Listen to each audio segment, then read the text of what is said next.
Okay, I think it'll be useful to go over one of these exam papers here. And 2016 is an interesting one. So it's interesting complex numbers question here at the start. So this complex number is a root of that, write the other root. Okay, so they're starting you off, kicking you off with these easy questions at the start, but don't be too complacent on them, and just be careful with your assumptions. So the assumption is, yeah, that you can now call the conjugate of that is also a root. So it's -4 minus 3i is also a root, so you can just write that down. Now, there's a reason for that though, and it's because the a, b, and c are real numbers.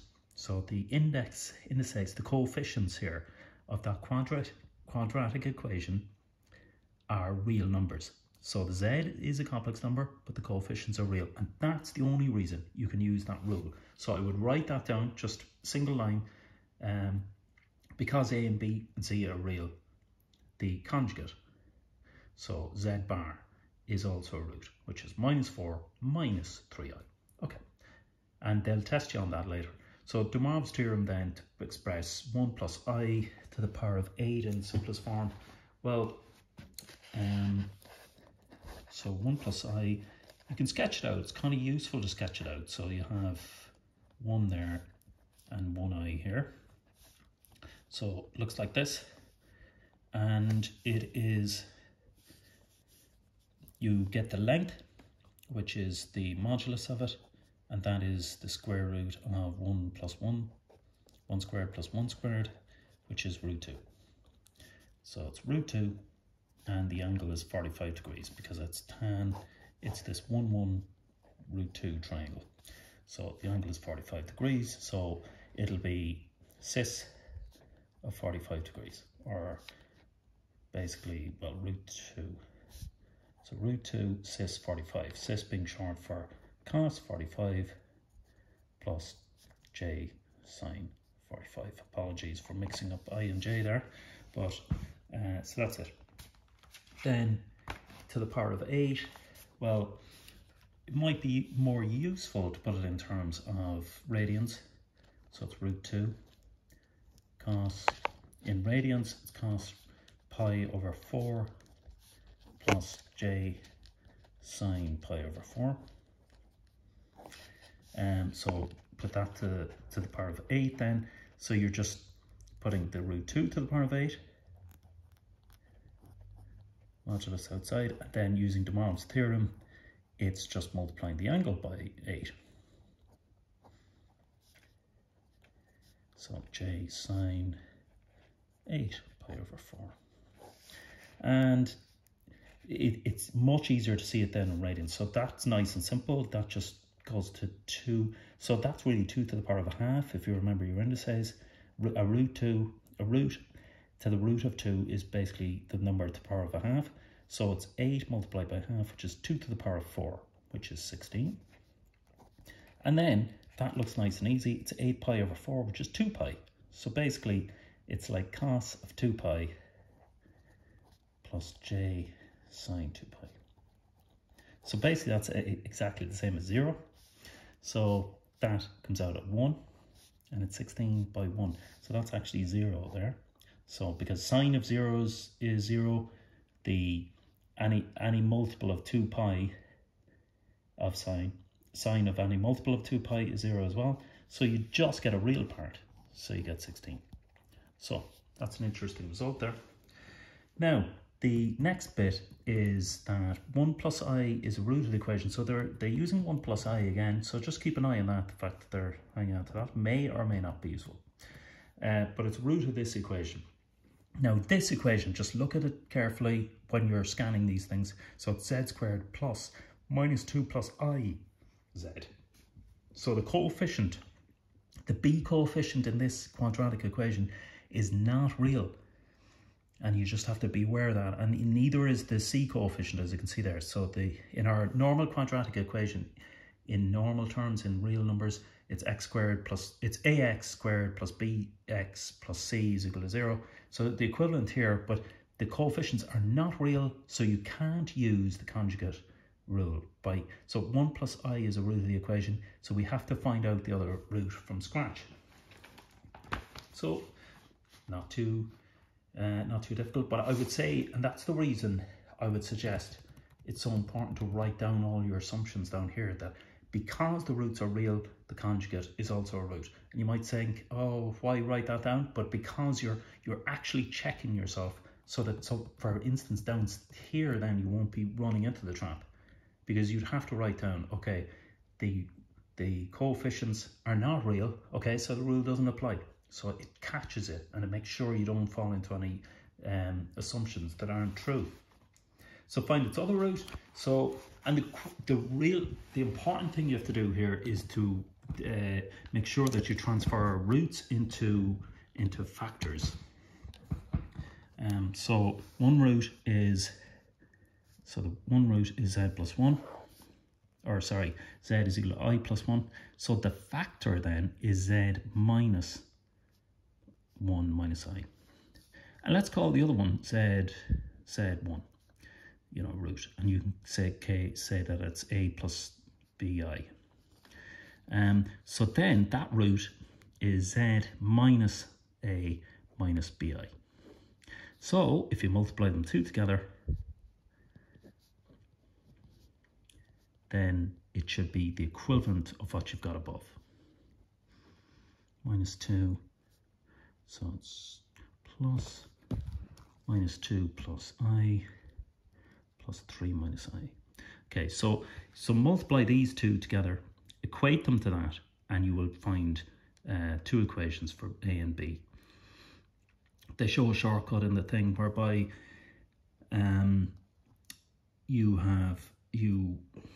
the sum of the roots is equal to this one, but I wouldn't take that shortcut. Just do it out. You have the time. So multiply this guy out, and you'll get it. Just have a look at that one. So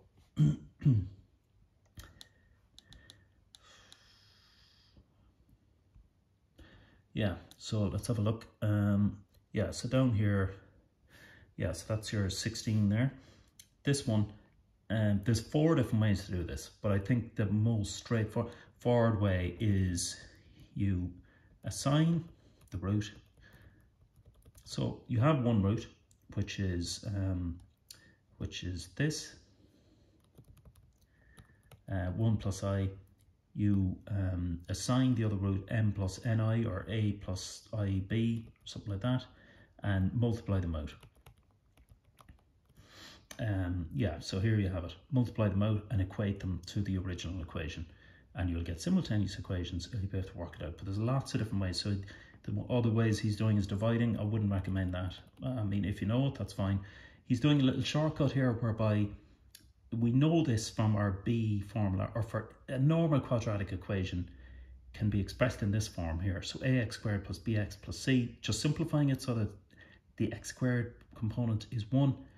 It's this coefficient of x. So the sum of the roots happens to be equal to this coefficient. So if you can sum up the roots, so the existing root that you have plus the new root, then it has to be equal to that coefficient which was up here. So that's a kind of a shortcut, but if you want to just be exhaustive about it and make sure you do it the right way, just get the factors. So remember the factor, you have to put z minus the root in brackets, and then similar with the other one, z minus z1, which is the other root, put it in brackets, multiply them out, and compare. You might be able to check using this little shortcut, but wouldn't recommend it just to rely on from first principles. Okay. There's a very interesting one that I want to look at towards the end, because it's a really lovely question. So let's just have a look at that one. It's about bees. Yeah. Where is it? Yeah. So bees, and this is very interesting. Well, actually, yeah, it's part of another one, but I think this is irresistible because it has. So you have a male. A male always, its ancestors, so in this direction you're going back in time, so that's just something you have to be careful of. So a male bee comes from an unfertilized egg, he has a female parent, doesn't have a male parent. Female B comes from 2 parents. So basically just your rule there is that male has just 1 parent, a female, and a female has 2 parents, male and female. So every time you come to this in a branch, you just apply that rule and you get this, and you get the generations going backwards here. And interestingly, it's formed, so they give you this rule, number of ancestors of this B in each generation can be calculated by this formula. So basically G of the generations 2 ahead is equal to the generation behind it and the generation behind it again. So basically in any generation, the total number of B's in any generation is equal to the sum of the 2 previous generations. And what that is the Fibonacci formula, the Fibonacci series. So the Fibonacci series, as seen in Stillorgan Shopping Centre, is 1, 1, 2, 3, 5, 8, 13, 22, and so on. So this is an interesting application of it. So number of the B's. So use this formula to calculate the number of ancestors in G6 and G7. Okay, so how would you find G6? Well, you just applied this rule here. So in any generation, it's the sum of the 2 previous generations. So G6 would be equal to the sum of this, which is 3 plus 2, which is 5. And then what else he asked for? G7 would be equal to G6 plus G5. So what do we get here? 8. And then G6 would be 8, or would be the 2 previous ones. I've lost myself. So G7 would be equal to G5 plus G6. So G5 is 5 and G6 is 8. So it'd be 5 plus 8 is 13. Okay. Number of ancestors in each generation can also be calculated using this. And what's lovely about this is bringing in the golden formula, or the golden ratio. And this is the guts of that. So the golden ratio of phi, which is coming out of this. So use that formula to verify the number of ancestors in G4. So in G3. So basically you have to verify that this formula will give you G3 has 2 members. Okay, it's quite a complicated formula, but so basically n is equal to 3, and we slot n is equal to 3 in here to this formula, and C, does it come out with a generation 3 is equal to 2 members. Okay, so let's just have a look at that, what he's done there.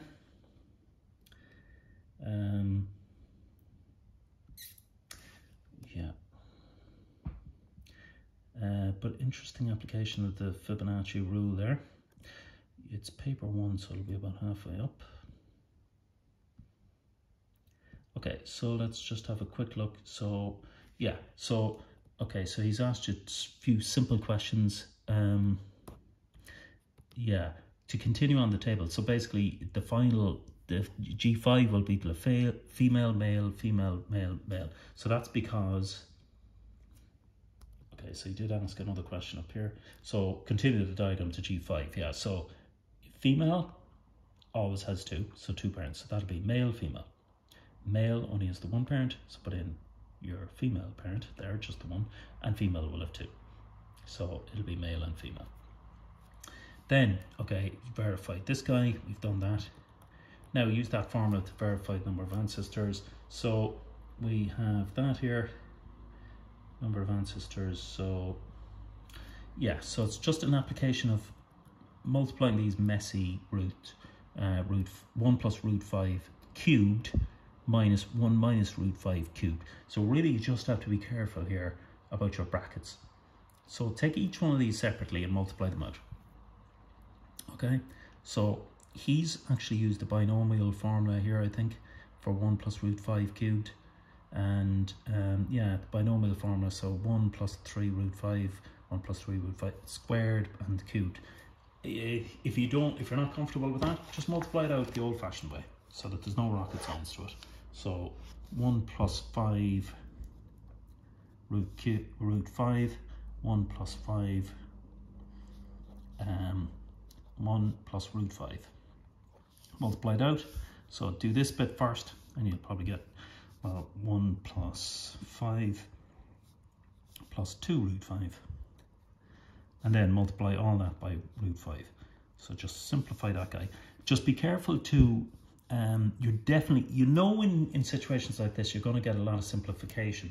So just be aware of that as you go along. Don't try and, never try and work out root 5. Keep it till the end, because you know in these cases they're either going to simplify or cancel. So hold on to them. And you will get the same as he's got up here. So 16 plus 8 root 5. So as you can see there, you can already take out 8 there, and you get 8 into 2 plus root 5. And then the other factor is 8 into 2 minus root 5. So already it's looking nice and promising. So you're plopping it in here, and you get G3 is equal to this. And divide by root 5 there, which is cancel root 5 up and below, and you get 6 plus 2 root 5 squared. So again, that's a function and the inverse of a function. So it's a root and a squared just becomes the 5. So it's 2 by 5, which is 10, plus 6 is 16 over 8, which is 2. That's what we did find, the number of members. So that's just a lovely question, because Fibonacci series is a fascinating series found everywhere in life, and the bees are no exception. We'll have a look at this one as well, and the series. So series are a very common question and come up quite a bit, and it's just a good one to know. You may or may not be comfortable with it, but they tend to be quite interesting. So this one, and these kind of ones are quite common. So in the pattern, a point starts here at the origin 0, 0. It moves across 4, goes up 2, goes across 1, down a half, across a quarter. So it's turning left all the time, and it's basically spiraling in on itself. Sounds a bit like the Fibonacci series again, actually, which is something like this. But let's just keep it simple. How many stages has the point completed when the total distance it's travelled along the path is 7.9? Again, the log tables are your friend, so you don't need to know any formula, so just know where they are. Important thing to get clear on is what type of series is this. So you see there, it moves 4 units first, then it moves 2, and then it moves 1. So you can see the amount it's moving is reducing by a factor of 2 each time.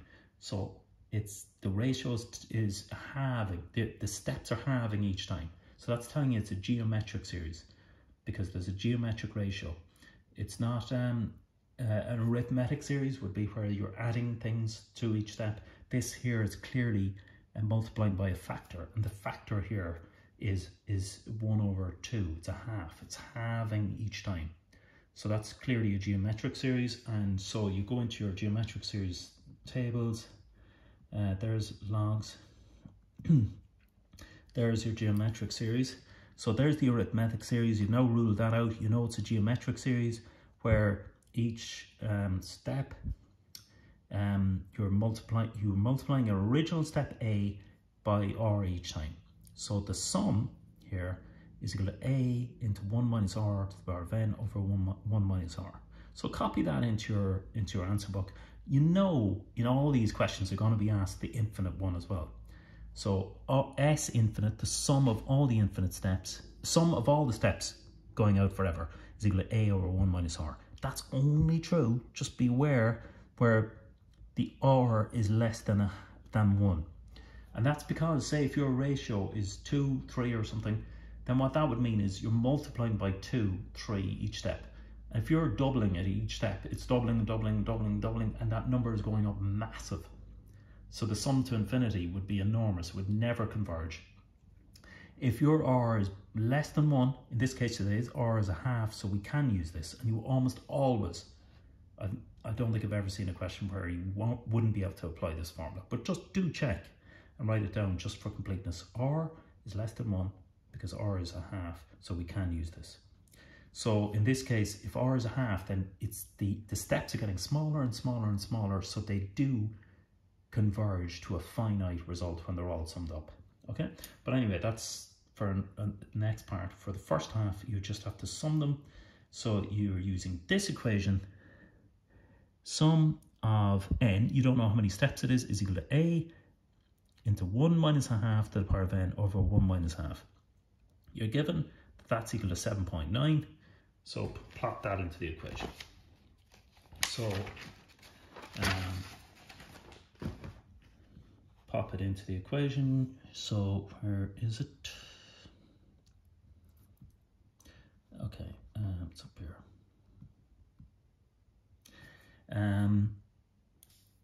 Not yet.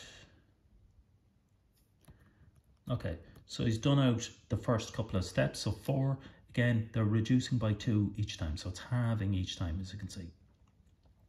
Now, so this is the equation, but we copy out of the formula book. That's great. R is a half, A is 4. So A is the very first step. So that's the very first step we did. Here it is, A is 4. So just be careful that you get that right as well. All right, so popping it into the formula tables, you get this Sn is equal to this guy equals this. So you're given the total distance.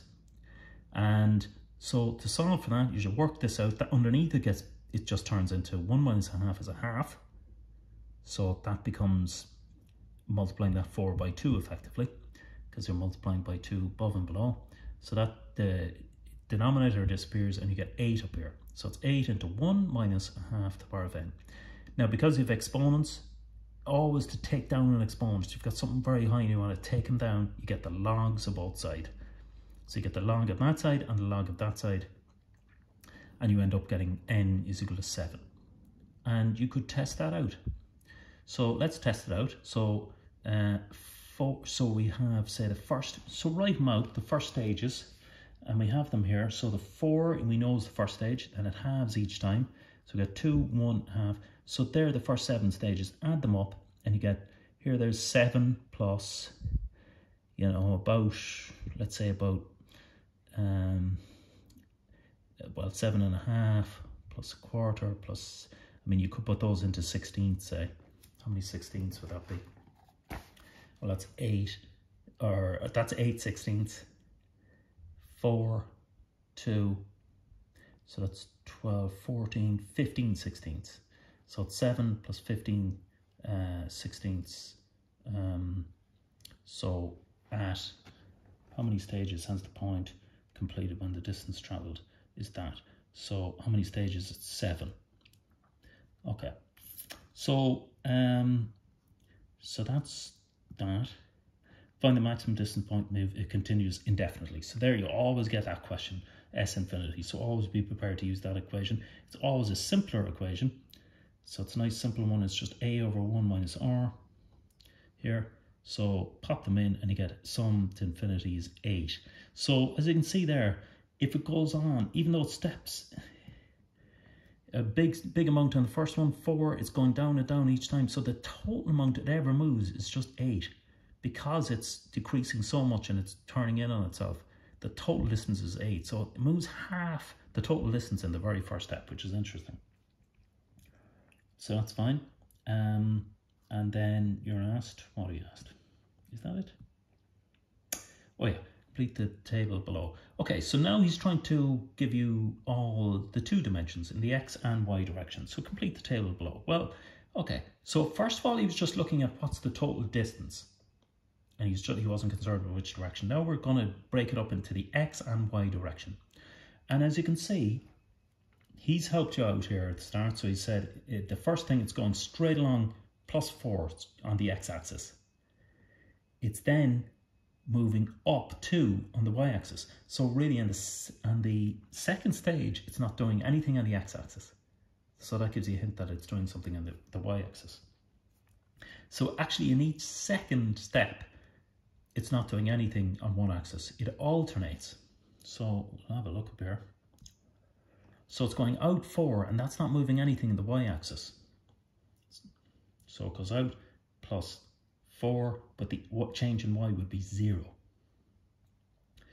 The next step, the change in x is 0, but the change in, it's all about the change in y because it's going up and it's going up 2. And then the next step, so basically the table will be alternating between movements in the x direction and the y direction. Now, so and you can see it here. So its direction is, when it's moving, it's always only moving in either the X or Y direction. So the first step is out 4. So no movement in the Y direction, all 4 in the X direction. Next step, it's going up 2, plus 2. So, and it's important to keep an eye on the positives as well, the sign of the movement. So it's 0, 2. Next movement is it's going -1. So it's going back in the X direction. So the change in X here now is going back. So just be careful of these figures. It's going back in the X direction, -1. Again, it's doing nothing in the Y direction. And here it's now going down in the Y direction. So it's -0.5. And then it's going back out 1/4, up an 1/8, back a 1/16. So now what we've got is really, you can break it up just like you did in applied maths. You can break it up into a series in the X direction and a series in the Y direction to find out where it ends up in the X direction, where it ends up in the Y direction. So really look at your series in the X direction. Well, it's the overall thing, it jumped, each step was 1/2 the previous step. In this case, because in the X direction, it takes a break in every second one. So between each step, it's -1/4 that it moves. All right, so just the ratio between each step is -1/4. So it's not only does it reduce the amount it jumps by 1/4, but also the direction has changed. So let's have a look at that just to verify it. So we move out +4 here. So that's a +4 move in X. It doesn't do anything in the next move because that's all for Y. And here we're going back 1, -1. All right, and that is a constant throughout, that we're always moving 1/4 amount less, and it's in the other direction. All right, so as you can see, the direction flips. So it's going positive there, negative, going back, going positive, negative. All right, so that means the R for this series, now we're breaking it up in a new series here just in the X direction. The A is 4 and the R is now -1/4. So just be careful about that, that you're retaining your direction as well. That's important. Okay, so the sum to infinity in the X direction will be equal to A over 1 minus R. So it's A, which is 4, over 1 -1/4. And that's important that you're keeping that minus in there. So it's equal to 3 over 2 or 16 over 5. In the Y direction, it's very similar. Its first step happens here. We can ignore that because nothing happens. So its first step is 2. And then similarly, it's 1/4 and moving in a different direction at each step. So that's -1/4. So again, it's the same R here. The R is equal to -1/4. So it's the initial step is 2 and it's 1 -1/4. So it's equal to 8 over 5 or 1.6. So this is where it ends up. 16 over 5, 8 over 5 or 3.2, 1.6. So 3.2, 1.6. So it ends up around there.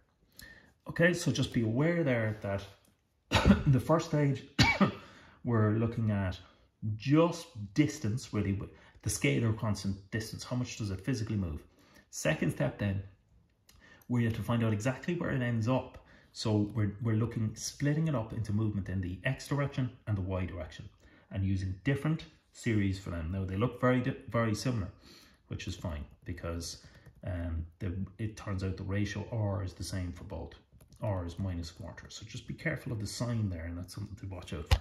Okay, so that's that question there, and that's sorted, hopefully. And once you get used to those, it should be fair enough. Okay, we've done de Moivre's theorem. Yeah, so this guy I think should be fair enough, this question. And here's a nice little simultaneous equation first. Again, because simultaneous equations are so basic for you now, they're kind of making it, trying to add in a bit of complexity. But what you would home in on here is start with the easier one.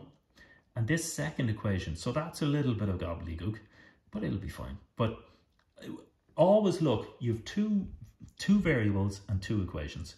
So the variables are x, two unknowns, two equations. And if you have two unknowns and two equations, then you can always solve for x and y.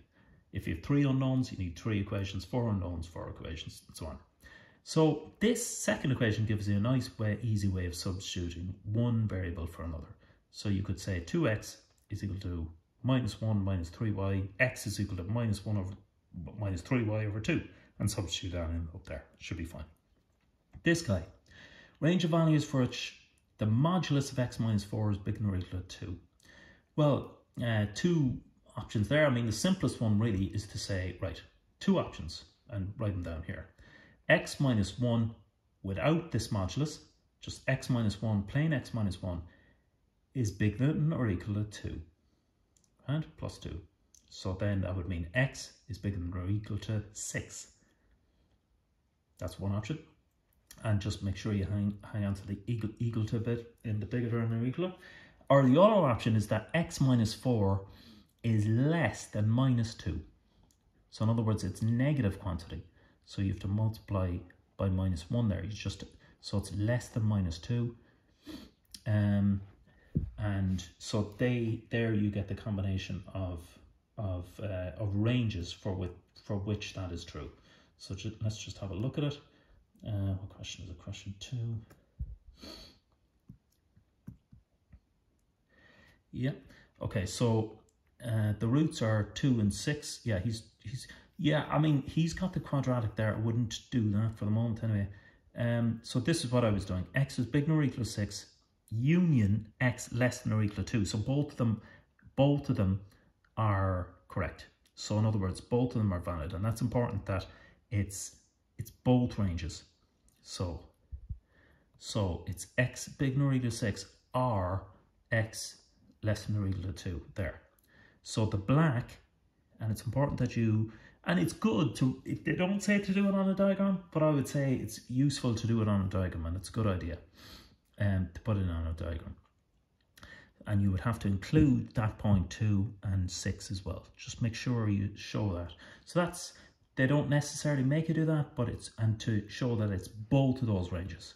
So it's the union of them. So if you remember your sets, the union of them is both, or you could use the word or, is that correct? So it's yes, or, yeah, or, because it's both of them are valid. So x can be either, or use the word either. X bigger than or equal to 6, or x less than or equal to 2. Okay. All right. Now, what he's doing up here is he's squaring both sides to get a quadratic there. And I wouldn't recommend that. I don't think that you need to do that, really. And I think it's just making it, complicating it. I wouldn't worry about it. Simultaneous equations, we did, that's fine. This guy, graphing it. So it's exponentials. They love exponentials, so make sure you're comfortable with that.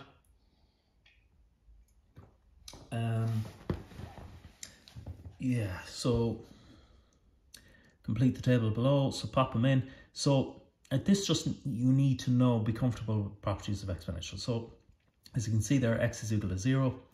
So what happens e to the power of x when x is 0? Well, it becomes 1, doesn't it? So the function there would be 2, and that would be 1 minus 1, which is 0. Okay, so that's your first point on the graphs. And they're doing it in the grid on the right. You'd be able to draw the diagram in the domain 0 less than or equal to x. We've done the 0 less than or equal to ln1. So that's a bit of an unusual range, but they're being kind to you really, because ln1 fits nicely into these functions. And again, log, natural log, and exponential are complementary functions, inverse functions. So if f of x is equal to 2 over e of x, and x is equal to ln of 4, then so f of x is equal to 2 over e to the power of ln 4. So they're opposite functions, so they really cancel out. So it's equal to 2 over 4, so which is a half. G of x is equal to e to the power of ln 4 minus 1. So it's equal to 4 minus 1, which is equal to 3. So you've cancellation there, which is nice. It's a bit like square root of 2 squared. So it's like this, the root and the squaring cancel each other out and you get 2. All right.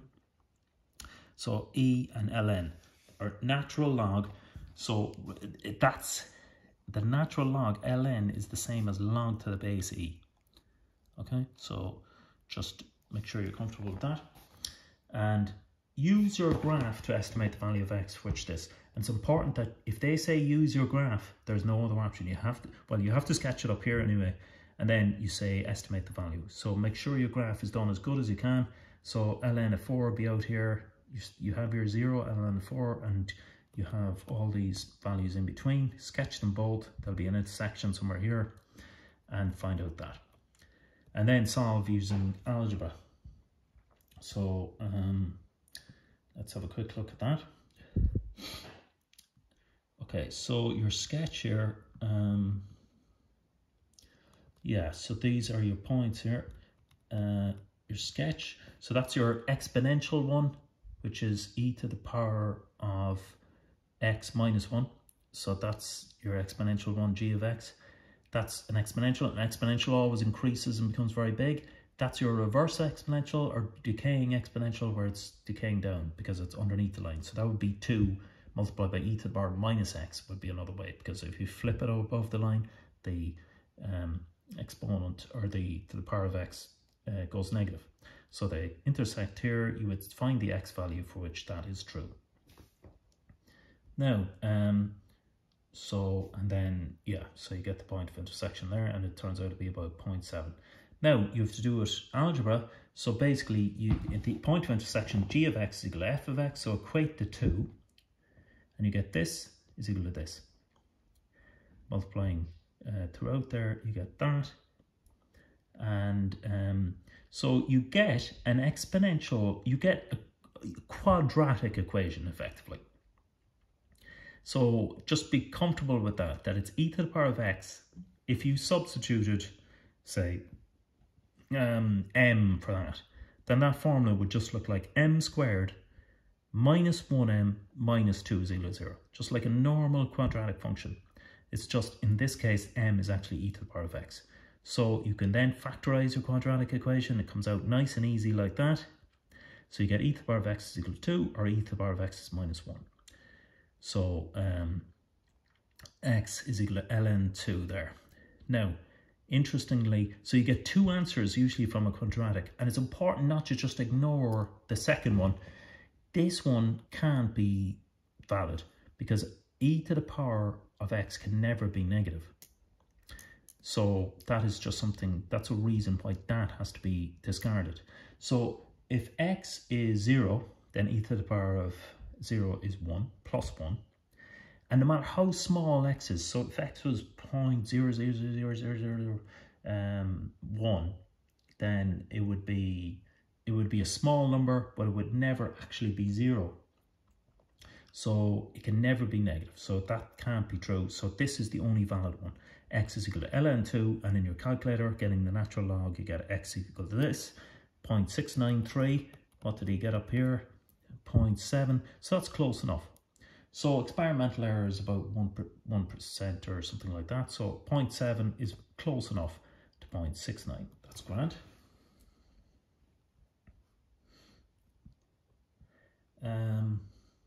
Proved by induction. This guy, yeah, I mean, so just be comfortable with that. The induction, your first step is n is equal to 1. So prove that is true. So you get 8 minus 1 is divisible by 7. Well, 8 minus 1 is 7, so that's great. And that's divisible by 7. And then you assume pk is true. So let's just go into that.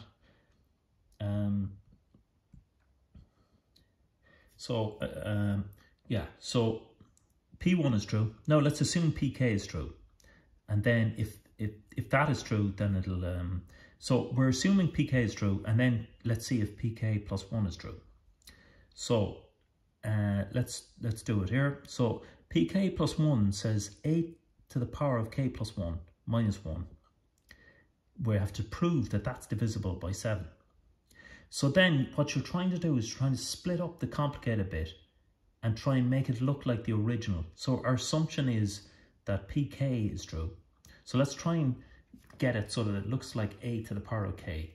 Bits of it look like a to the power of k, because we know that that's -1 is divisible by 7. So let's get that into a different form. So we get 8 multiplied by a to the power of k, because adding the exponents gets k plus 1. Okay, so now we're getting something that looks like the original. Great. So yeah, well, I mean, he's done it slightly differently here, so let's just go down here because it's better. Okay, yeah, so here we have a to the power of k plus 1 minus 1. So we're trying to split that up so that it looks like the original, because we know that pk, we've assumed pk is true. So a to the power of k minus 1 is divisible by 7. We're assuming that. Okay, so let's split that up so that it looks like the original. So we get 8 multiplied by 8k minus 1. 8 can be expressed as 7 plus 1, so we're trying to make it even more like the original now. 7 plus 1, all multiplied by 8 to the power of k minus 1.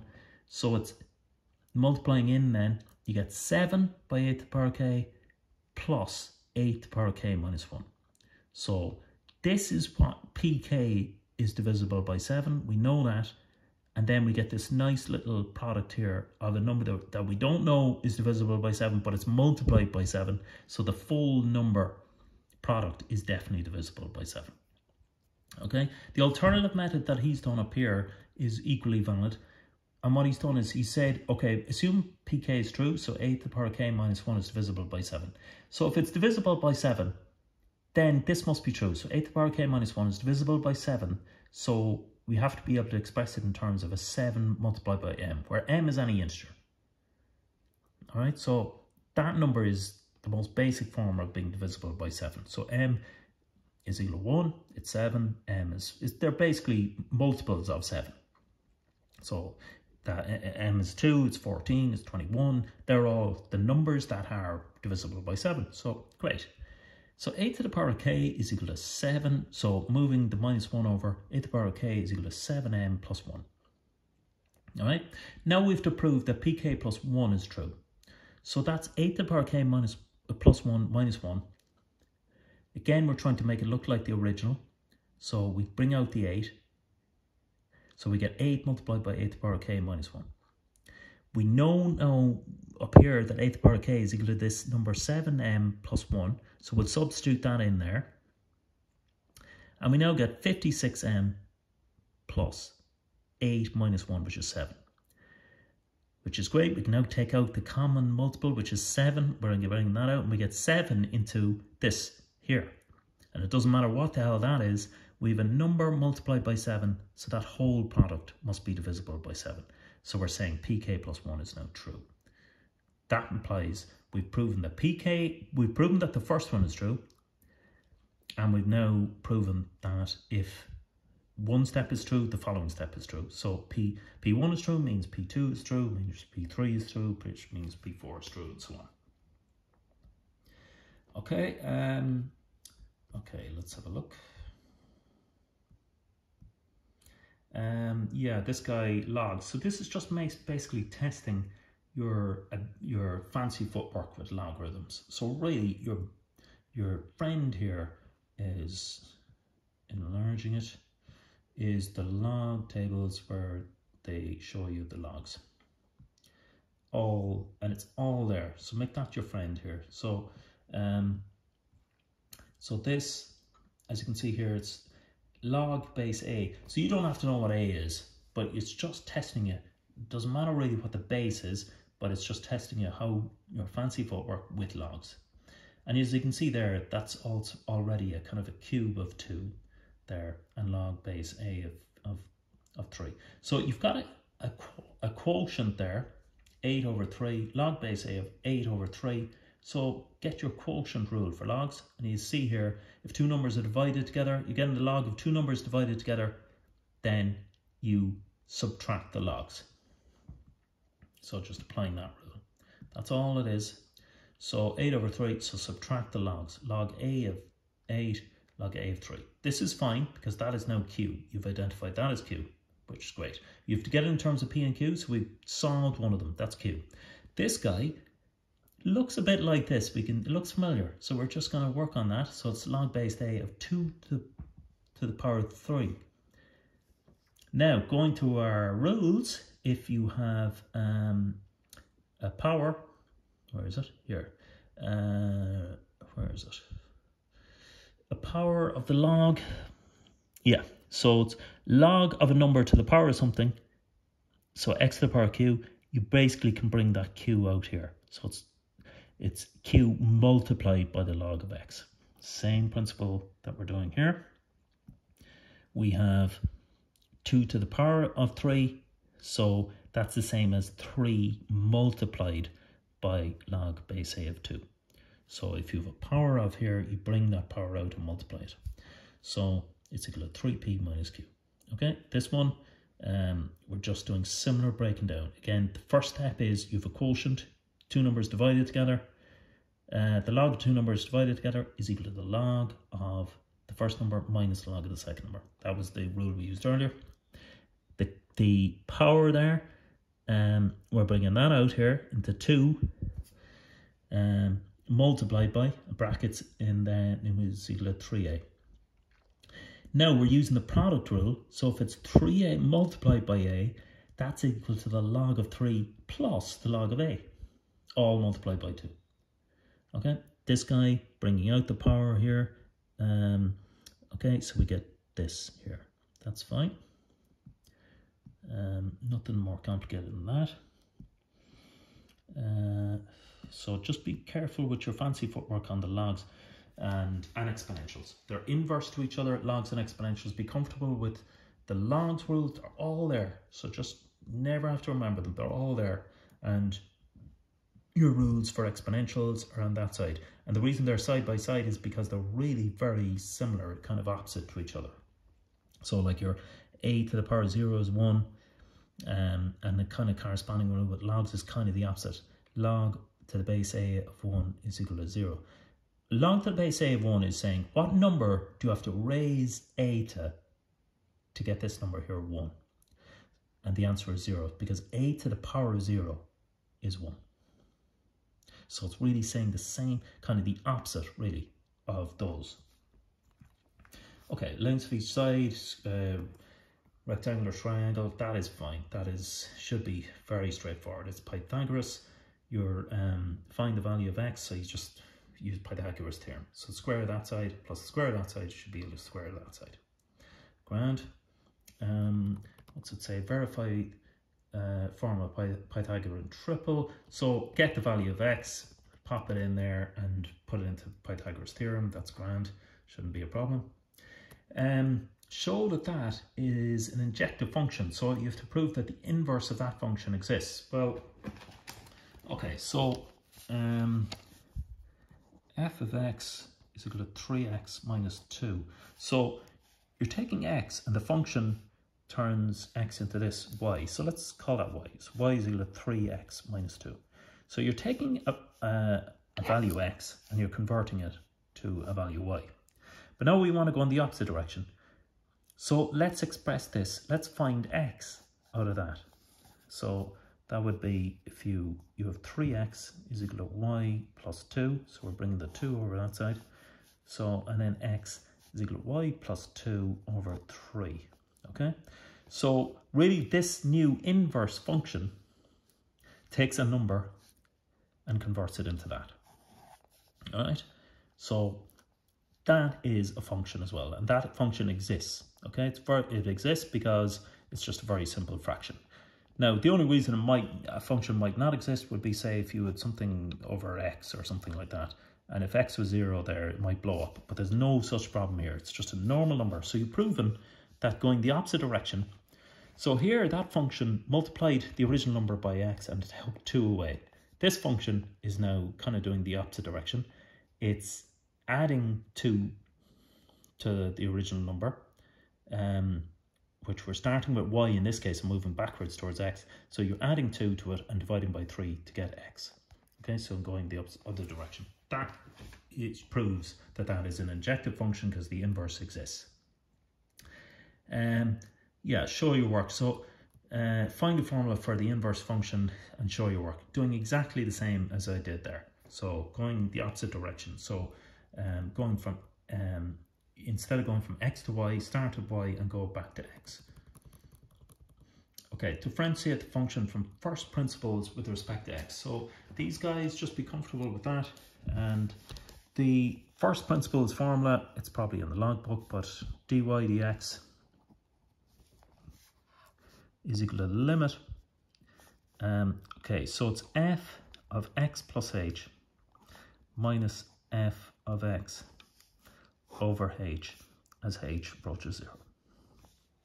So what it is it's taking a value x and f of x, and it's saying, okay, let's see how it changes. So we're going to go just to this point here, small point, so small change in x. So h has to be small because that's why it's approaching 0. And we're seeing what f of x plus h is here. We're seeing how much that increases and dividing it. So it's kind of a bit like, so we're getting dy dx by rise over run, basically. The slope of the tangent at that point, which is the differential. Okay, so you put in your, so you find f of x, which you have. Now find x of x plus h. So you're substituting in, instead of x, put in x plus h. Subtract them, divide by h. And then wherever you have products with h in it, they are reduced to 0 because x approaches 0. So let's just have a look at what he has there. Yeah. Okay, so yeah, so this is f of x plus h minus f of x, and then we're getting a limit as h approaches 0. So we get all of this, multiplying all that out, all that junk, you get this guy. So down here, so just normal algebra to this point. So it's 8hx plus 4h squared plus 16h over h.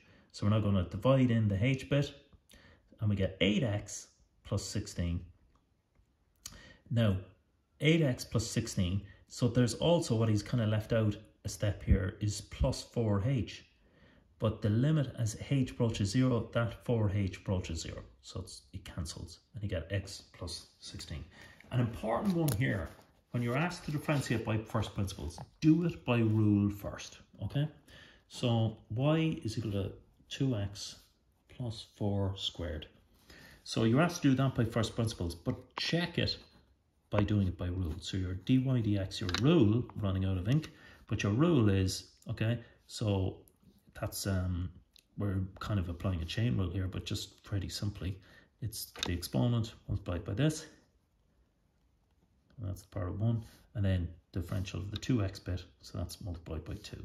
So it's equal to 4 into 2x plus 4, which is equal to 8x plus 16. So very quickly, it's very quick to do that, and you can verify the last. It's important to check it. If you're ever asked to differentiate by first principles, just do it quickly by the rule first. And then it'll kind of help you because you know where you're aiming for then. You'll know which ones cancel. The awkward ones with h in it will cancel out. Okay, so this one, then they're testing your differentiation skills and fancy footwork. So y is equal to x by the chain rule, or sorry, the product rule, in this case. And you probably know this off by heart now at this stage, but just if you've any doubt, it's all in the log books again. So product rule here. So if y is equal to uv, dy dx is equal to the first by the differential of the second, plus the second by the differential of the first. Or the other way around. I mean, it's an addition there in that case at the end, so it could be the first, they could come either way. So the first by the differential of the second, plus the second by the differential of the first, and work that out. So, and then you'll come across just a little bit of fancy footwork here when you're differentiating this, and do that separately to sine 1 over x. So if you're differentiating that, you want to do that separately. So, okay, so product rule. So dy dx is equal to the first. Well, he's doing it's just the second by the differential of the first. So the differential of the first is 1, because it's dx is 1, that's grand, plus the first by the differential of the second. So differentiating this guy, that's sine of x to the power of minus 1. So your first step, and you're using the chain rule here. So you're kind of just differentiating the sine first, and you differentiating sine, and you get cos of 1 over x, cos of the original angle, cos of 1 over x. Then you have to go in and differentiate this bit here, the 1 over x, or x to the power of minus 1. So differentiating x to the power of minus 1, you get the sine comes down, minus 1, that's why it's minus, x to the power of minus 2. So it's minus 1 multiplied by x to the power of minus 2.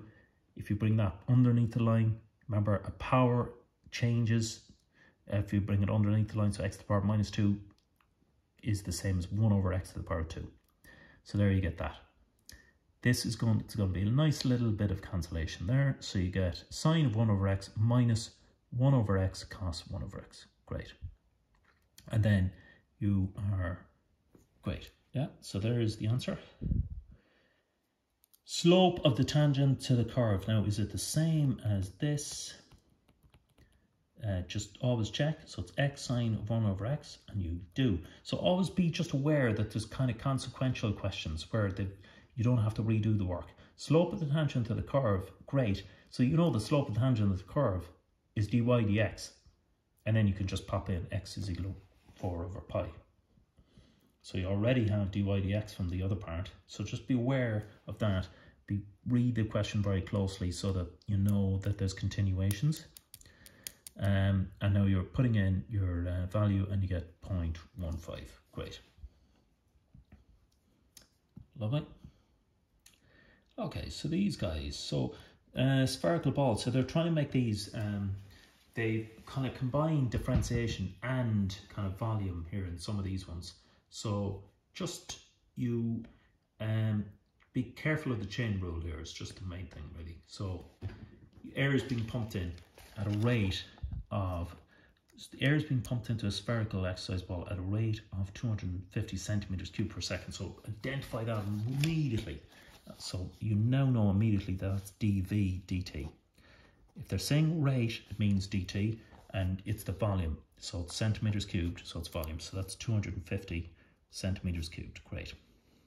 So now we've identified that. Take it step by step. That's dv dt. Great. Find the rate at which the radius is increasing. So the rate at which the radius is increasing is dr dt. So we know it's the radius, and we're saying the rate, so it's time. So it's dr dt. When the radius of the ball. Okay, great. So you need the chain rule here. So the rule with the chain rule is you start, say you have dv dt. Then, applying the chain rule, you have to begin and end with what you already have. So dv and dt is going to be out here. Okay, so dv dt is going to be dv d something by the same something dt. So the two other ones are going to cancel. So in this case, we want to bring in the r. So it's dv dr dr dt. So just to check, these dr's are going to cancel to form dv dt, which is what you have here, the chain rule. Okay, so we get a volume formula, which is 4/3 pi r cubed, I think. So you now know this guy, and you need this guy. So you need to calculate that guy. So let's try and get dv dr. So dv dr is just differentiate this guy, so it's r squared, bring down the 3, so it's 4 pi by 3 over 3. So it's equal to 4 pi r squared. Okay. And now you need to find dr dt. So dr dt by is equal to dv dt. So we're bringing it over to the other side, so you have to divide by this guy now. Dv dr. So it's equal to your 250 here divided by your 4 pi r squared. I hope that is right, that's correct, yeah. So dr dt. And you ask when the r is 20 centimeters. Okay, so you just have to pop that in there. Okay, so let's just have a quick look at that. Yeah, so you're given dv dt, you're given that, and then you know your volume from the log tables, so you just go into your log tables to find that volume of a sphere, and be careful of the sphere. Yeah, so dv dr is equal to 4 pi r squared. So your chain rule here, now I've done it starting with dv dt, but it's just as equally valid to start with this one. dr dt, so just always check. dr dt, the first one is going to be dr, the last one is going to be dt, and this one underneath and above is going to cancel the dv. So dr dt is equal to dr dv multiplied by dv dt, and remember that's a multiplied. So if you needed to fill them round, if you need to bring that over there, you'd be dividing. So that's multiplied there from the chain rule. So dr dt then is equal to this guy when you're given the radius. Find the rate at which surface area of the ball is increasing when the radius of the ball is 20. So just being aware now, the formula is going to be different. It's the surface area, not the volume. Okay, so you need a formula for the surface area, and you have it there from the log tables, and he's got it here, 4 pi r squared. So now you have a different chain rule. Just apply the chain rule again. So you want rate at which the surface area is increasing. So dA dt is it's gonna start with dA, it's gonna end with dt, and then in between your connection variable is this dr. So it's dA dr multiplied by dr dt. We already know dr dt. Okay. So dA dr, we get that from differentiating the equation there. So multiply them 2 and you get this. Great.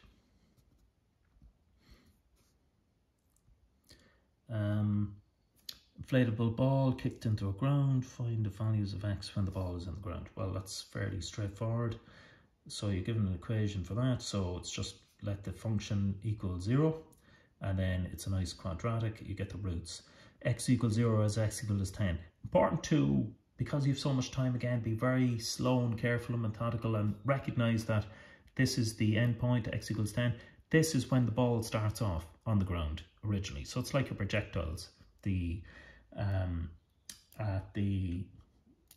times when sy is 0 will be the original time. It'll be on the ground at x equals 0, and then at the time at the farther end. Okay, find the average height of the ball above the ground during the interval when it's kicked to when it hits the ground. Well, when it hits the ground, the interval is between 0 and 10. So the average height is equal to integral divided by the time, or the gap. So it's equal to 10 minus 0. So it moves 10 in the x direction. So that's underneath. So it's divided by 10, and it's the integral between 0 to 10 of the function. So integrate that and you get your 50 over 3. That's grand. Average height. Okay, now this guy, so maximum height reached by the center of the ball, correct to 3. So you're given your f of x to this. The maximum height is the point where f is at f dash of x. So the rate of change is equal to 0. So f dash of x equals 0. So this is question 8. So you have your f of x, you have f dash of x is equal to 0. So you get your x there. So at that x point, it's at its maximum height. So how do we find the height? Well, we put the x into the original function and we get this. So it's 4.5. Great. All right. Right. So, and as you can see there, when x is 0, it's the f of x is a non-zero value. Find the acute angle to horizontal for which the ball enters the basket. Well, that's an interesting one. So the acute angle to horizontal at which the ball hits the basket. So what that is actually doing is, and it's again back to your applied maths. So your ball hits there, and it's so that curve there, and it's the slope of that tangent to the curve, really terribly drawn, but you would draw it with a ruler. So it's the slope of that tangent. So the slope of the tangent is the differential of the function. So the acute angle,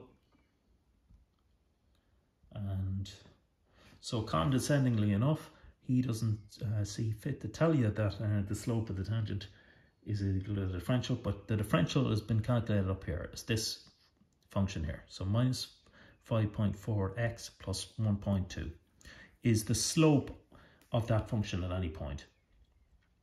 We now know that when it hits the ground, x is equal to, we found it, x is equal to a certain value, we found it earlier. So it's equal to 4.5, x is 4.5 there. So we're getting the slope of the tangent to that curve, which is the same as the differential. So we're getting the slope of that, and at the point at which it hits the ground, which is 4.5. So we're getting that slope, and we also know that the slope is equal to the tan of the angle. So tan of theta is equal to rise over run, basically. Okay, so it's equal to the rise over run of that. So it's equal to the y over the x. Okay, so the tan of the angle is equal to the slope of that curve at the point which it hits the ground, which is the differential. So we get tan of theta is equal to minus that, or theta is equal to 52 degrees. Okay.